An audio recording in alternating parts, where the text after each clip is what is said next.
तुम्हाला type 1 diabetes आहे का टाईप 2 डायबिटीज आहे हे तपासण्यासाठी महत्त्वाच्या 2 तपासण्या, एक GAD अँटीबॉडीज आणि दुसरी म्हणजे सी पेप्टाइड। आता लहान मुलांमध्ये इन्सुलिन तयार होत नाही काही पेशंटमध्ये, तर त्यांना टाईप 1 डायबिटीज असतो आणि मोठ्या लोकांमध्ये होणारा म्हणजे टाईप 2 डायबिटीज इन्सुलिन तयार होत असतं पण ते व्यवस्थित काम करत नाही। आता आपल्या पॅन्क्रियाज त्याच्यामध्ये बीटा सेल्स आणि त्या बीटा सेलमध्ये एक GAD नावाचं एन्झाईम GAD म्हणजे काय, ग्लुटामिन ॲसिड डिकार्बोऑक्झिलेज नावाचं एन्झाईम तयार होत असतं।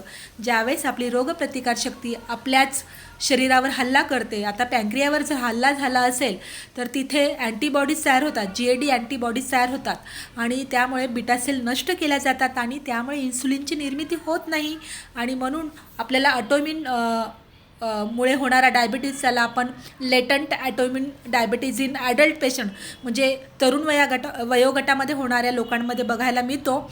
आणि काही जी लहान मुलं आहेत टाईप 1मध्ये जरी ही टेस्ट पॉझिटिव्ह आली GAD अँटीबॉडीज, तरी आपण म्हणू शकतो की इन्सुलिन व्यवस्थित तयार होत नाही। दुसरं म्हणजे की सी पेप्टाइड। आता सी पेप्टाइड जे आहे, जे आपलं पॅन्क्रियाज इन्सुलिन जसं तयार करते तसं सी पेप्टाइड पण त्याच प्रमाणात तयार करत असते। ज्यावेळेस तुमचं सी पेप्टाइड जर चांगलं तयार होत असेल तर याचा अर्थ की तुमचं इन्सुलिन पण व्यवस्थित तयार होतं आहे। ज्यावेळेस तुमच्या रक्तातील सी पेप्टाइड टेस्ट ही कमी दाखवत असेल, त्याची मात्रा कमी झाली असेल, तर याचा अर्थ असा होतो इनडायरेक्टली की तुमचं इन्सुलिनसुद्धा कमी होतं। म्हणजे ही सी पेप्टाइड टेस्ट तुमची जर कमी आली त्याची व्हॅल्यू, तर तुम्हाला टाईप 1 डायबिटीज आहे।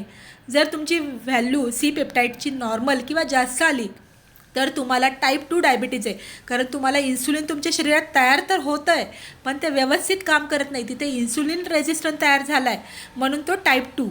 आता हे बघा, GAD अँटीबॉडीज पॉझिटिव्ह आणि सी पेप्टाइड कमी तर टाईप 1 डायबिटीज, आणि GAD अँटीबॉडीज निगेटिव्ह आणि सी पेप्टाइड हाय आलं असेल तर तुम्हाला टाईप 2 डायबिटीज। कसा वाटला व्हिडिओ कमेंटमध्ये नक्कीच सांगा आणि असेच इन्फॉर्मेटिव्ह व्हिडिओ बघण्यासाठी माझ्या चॅनलला लाईक, शेअर आणि सबस्क्राईब करायला विसरू नका। काळजी घ्या, आनंदी राहा, टेक केअर, बाय।